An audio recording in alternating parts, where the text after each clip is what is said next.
Hello guys, welcome to another episode of Motorsports Digest. I am here with 2017 Rookie of the Year and 2019 Mel Kenyon Midget Series Champion Kameron Gladish.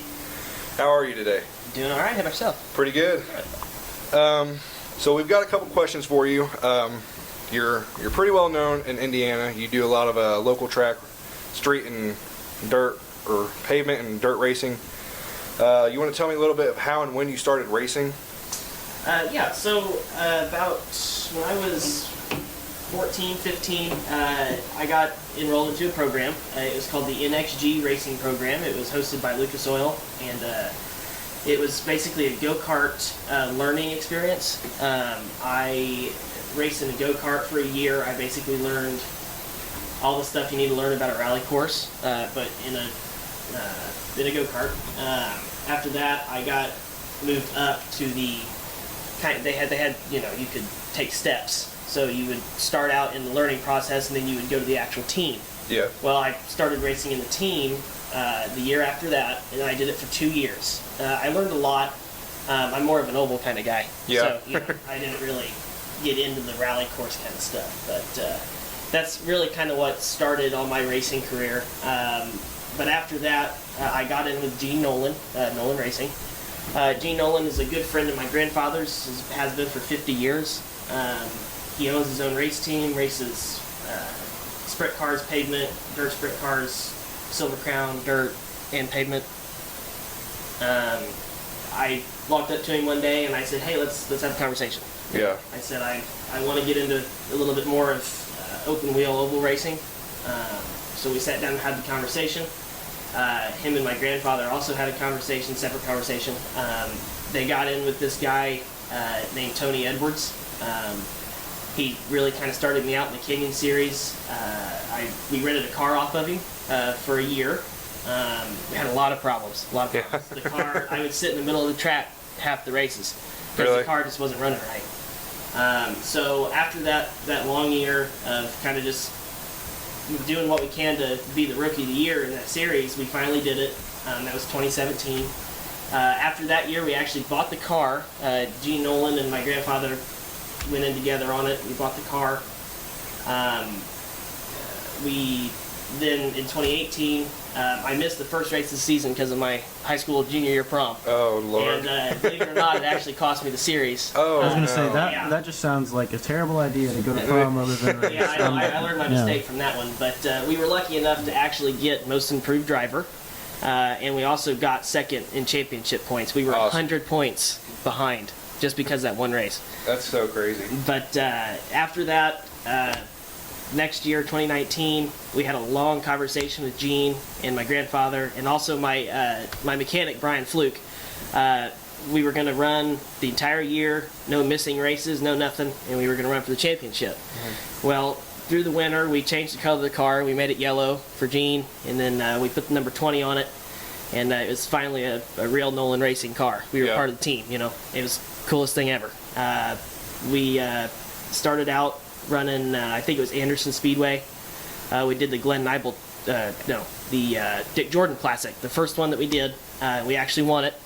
And then we went to the Speedrome the next weekend and we won that too. So we started out the 2019 season in a really good spot. We won both two races.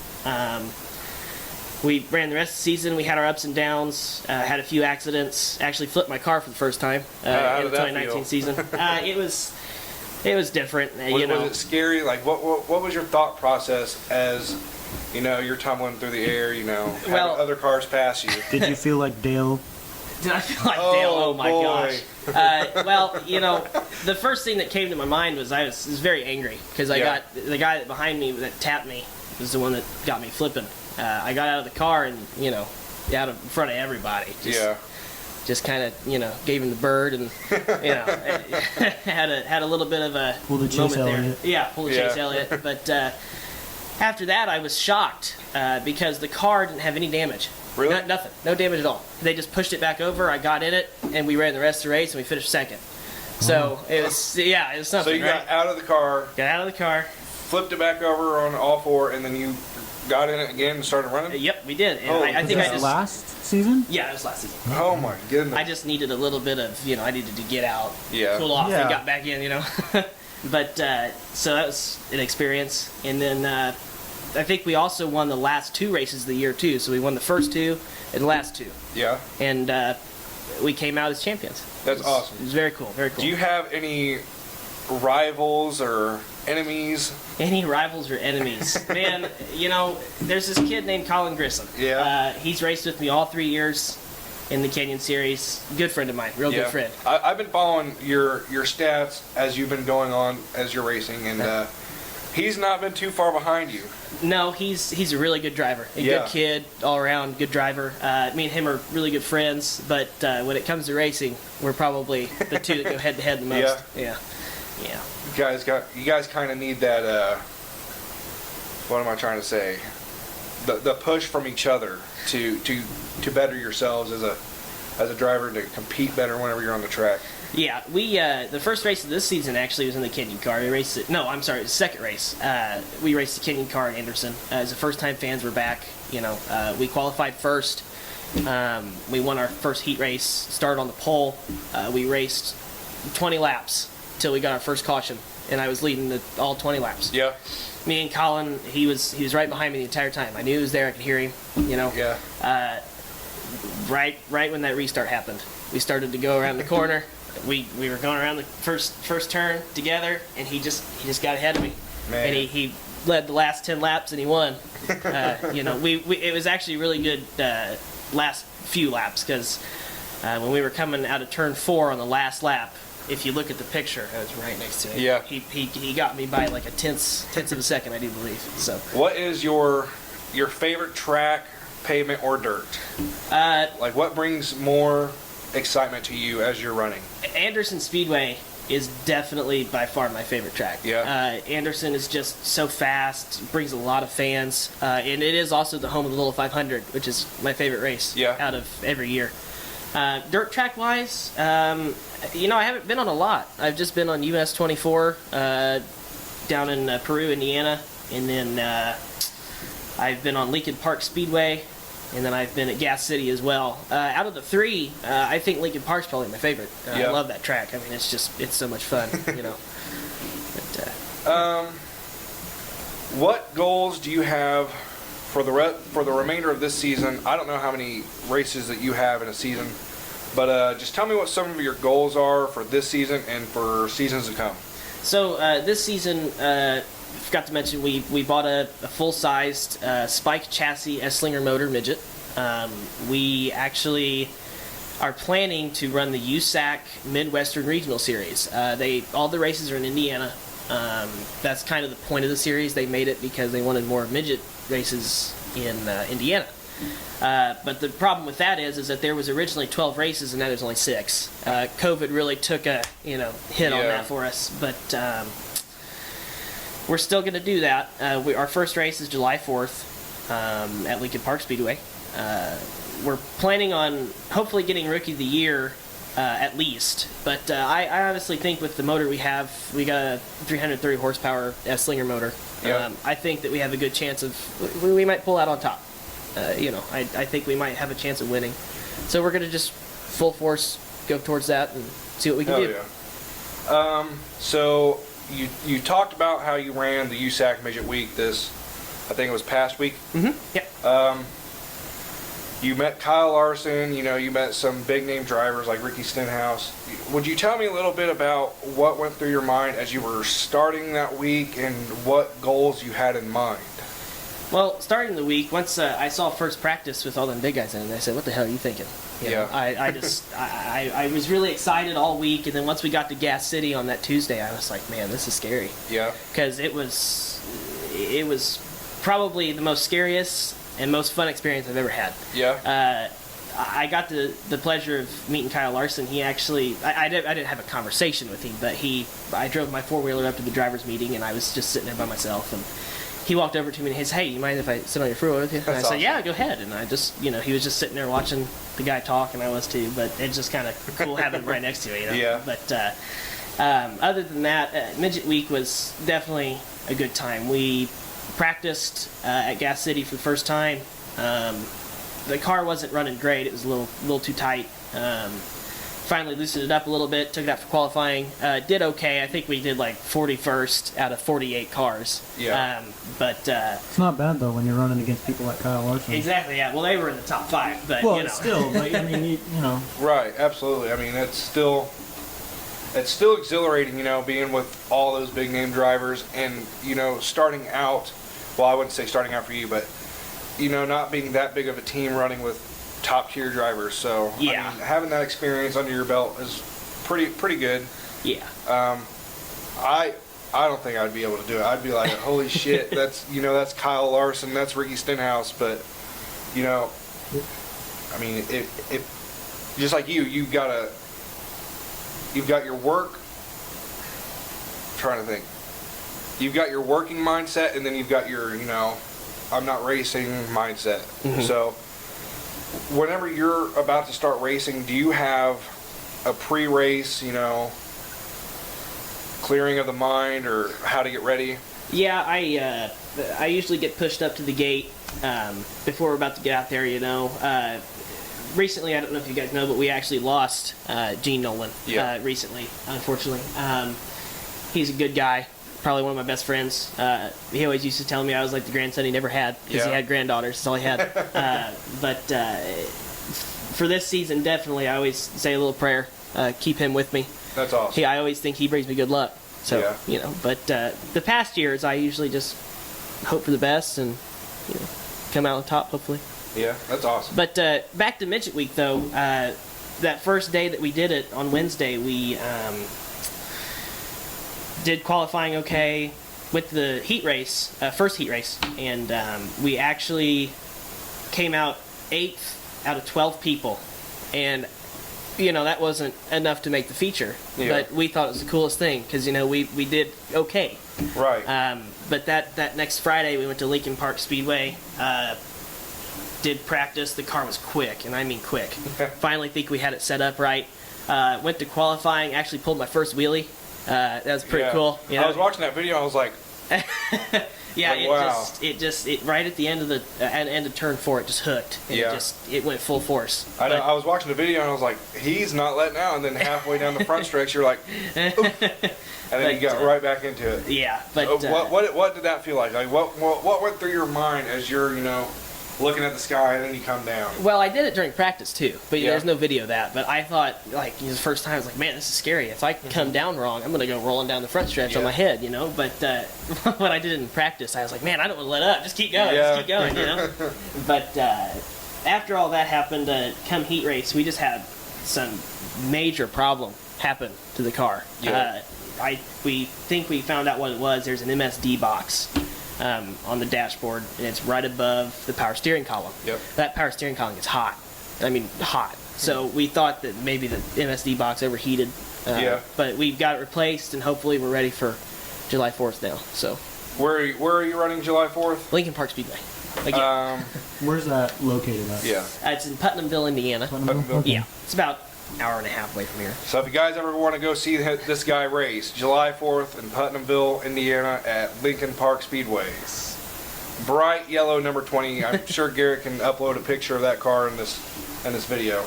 Yeah. So you've never raced at Terre Haute? No, not yet. Okay. Because I know they canceled their season for this year. Yeah. Was that one of the tracks you guys were going to run, or? I think so. I think it was one of the races we were going to run in that series. Yeah, I lived down there for most of the year, and I was going to go this summer, and I looked up the schedule, and they're like, it's canceled due to COVID. And I was like, all right, it's whatever. Everybody else is racing, but you can't. Bloomington really, I think we had like 3 races there, and now there's only one left. Yeah. So they keep canceling. They actually, I think a week ago or 2, they actually had a race coming up, and it was their grand opening race, you know, and then like a day before, just completely shut down on people. A lot of tracks are doing that because the states are like, nope, you can't do it without fans. Yeah. And what's the point of racing? And there's some local dirt tracks. I mean, and some surrounding states that are just like, you know, I'm gonna do what we've been doing the past years and what we've been doing this year before COVID. We're gonna still run, you know. Yeah. So Well, the problem with us is you know that we really rely on our fans Yeah. because Yeah. we're not televised. I mean, we Right. kind of are. We got Flow Racing and Speed Shift TV and stuff like that, Yeah. but not everybody has it. Right, So exactly, the fans really bring us. You know, A lot of these smaller tracks, they can't afford to open their track without fans. Right. Yeah. So. And I think that's one of the things at Terre Haute is because they are still in a recession from 2007. They can't afford to open the fairgrounds without fans there. yeah.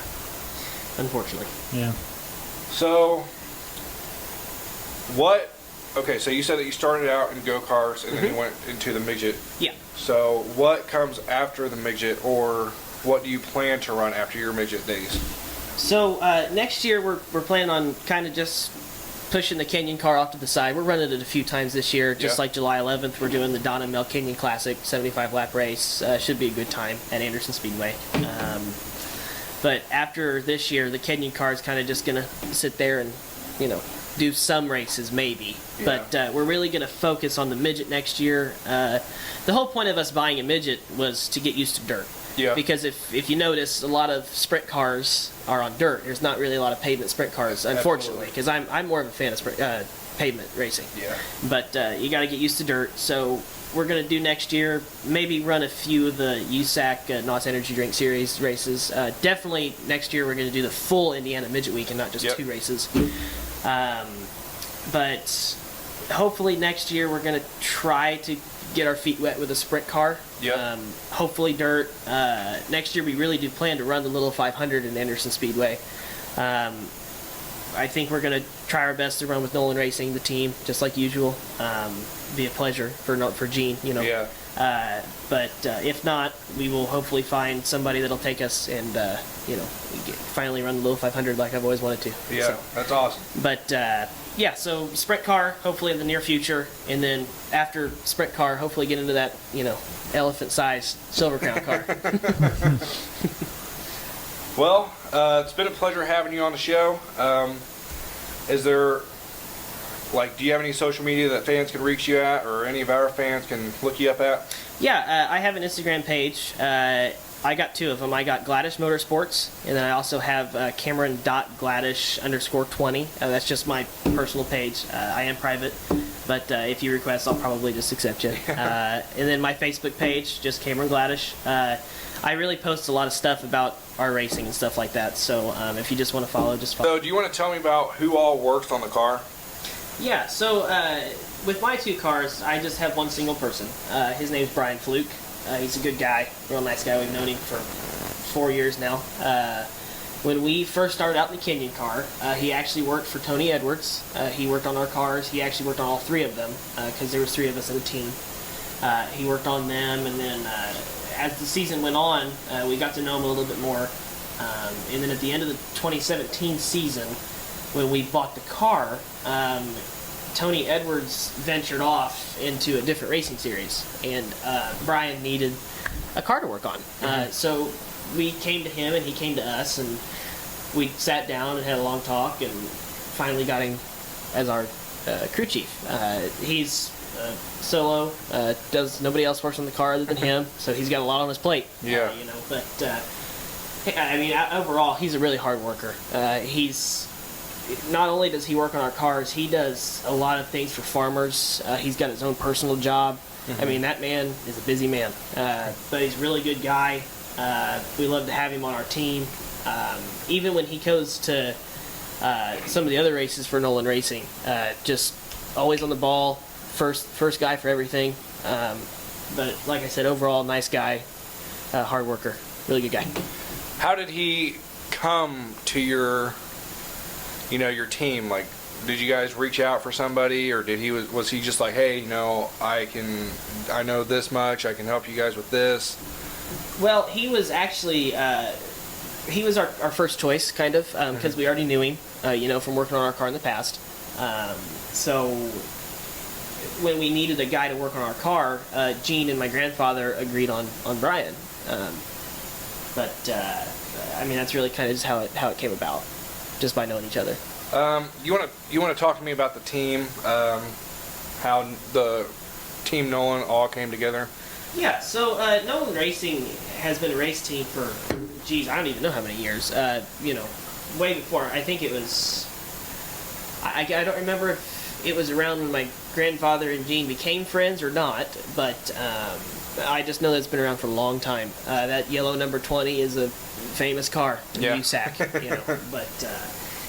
But the whole team, really good guys. I like all of them. We all get along. Rick Laughlin is the head mechanic. He's over at the shop every day, even Saturdays.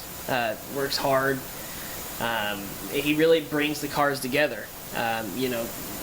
The Cody Swanson is the driver of all the other race cars that we have for Nolan Racing. Really smart guy. You sit there at the racetrack with him, and you hear him talking. He's like a computer when it comes to USAC Silver Crown and sprint cars. He's a really smart guy. He's really easy to get along with too. Yeah. If you try to help him and you don't really understand what you're doing, he'll help you along the way. He just appreciates the help that you're giving him. He's got a wonderful family. They're always at the racetrack with him. His wife, actually, she kind of works. I think last time I was at a racetrack, I think she was working on tires because she's good with numbers and stuff. And I just thought that was the coolest thing, husband and wife bonding there. Right. It's just really cool. But like I said, Cody's the other driver for all the other cars. Just really good guy. He wins a lot. I mean, he's really successful. I'm really surprised nobody's picked him up, in NASCAR or IndyCar or anything like that because of how good he is. Right, that's like Brian Clausen. He was really good, and Jonathan Bird's their team was just like, hey, we're gonna have a 2-car team with Dale Coyne. It's gonna be you and Connor Daly. So we'll have you in. And he did pretty good before. He was running really good before he came out of turn 4 and clipped the wall. So yeah, but other than I think actually this past weekend. I do believe he actually got the chance to run a. I think it's an open wheel car. I think I can't remember if it was Indy Lights or. Let me see here. He actually ran his first few laps in an Indy Pro 2000. Awesome. He got the chance. Those are the Mazda cars. He finally got the opportunity to practice and drive something like that. That's awesome. Really happy for him. I really hope it takes him a little bit further than where he's at. That's where. 'Cause he deserves it. Yeah, that's where Oliver Askew. He came out of the Indy Pro 2000 and what was it? The Indy Lights, and then now he's in the NTT IndyCar Data Series. So yeah. But the rest of the Nolan team, though, there's some guys that are there quite a bit other than Rick. Rick's really the main guy. He works, like I said, all week. But there's people like Dale Laddie, the Phillips boys. They're twins. I can't, I look at Chris and it's really Ben, and then I look at Ben and it's really Chris, But you got them too. You got Rich Winnings and his grandson AJ. They work at most of the races that we're at. You got Kevin Noblet, really good guy. They all work on the cars too. Kevin really he's kind of up there with Rick. They kind of know the same stuff. They work on the cars together. Yeah. Trying to think. So you got Luke Harbinson. He's there quite a bit. Tyler Kendall. Tyler and Matt Kendall. Matt is the dad and Tyler is the son. He actually runs his own sprint car. He's actually pretty good. Yeah. He was there with me at Midget Week at Gas City on Wednesday. I got to watch him run a little bit. He's really nice guy. I like him. And then let me think here. Man, there's just so many of them. It's so hard to think of all of them, Man, forgive me if I forgot anybody, but I just know that there's a lot of guys that make the Nolan team come together. Yeah. We're all supportive of each other. We really like each other. That's awesome. Yeah, it just... And nobody can be mad at you when you're forgetting them. I mean, you're in an interview, so if they get mad, you should be like, hey, you're obviously not important enough. No, I'm kidding. But in Gene's mind, when he was around, everybody was important. Everybody played a part. Yeah. And even though Gene's gone, everybody still does, the same thing. Everybody Just It's not like there was a change in anybody's, mind. yeah, no, I think we all agree. We could all agree that if Gene was still here, he would tell us just move on, keep going. Do not let my racing team fail. Well, Yeah. that's the mentality you have to have when you're running Yeah. a race team. Right. Exactly. Everybody plays their part. Yeah, and then ever since Gene passed, his son Greg Nolan actually took over the race team. I've known Greg just as long as I've known Gene, but Greg's a good guy. I think he's really done a good job of taking over. Yeah. He's at all the races now. He's a good guy. I think he really appreciated what his dad did, and I think that he'll probably keep his dad's legacy going for a while, and that's a good thing. Yeah, absolutely.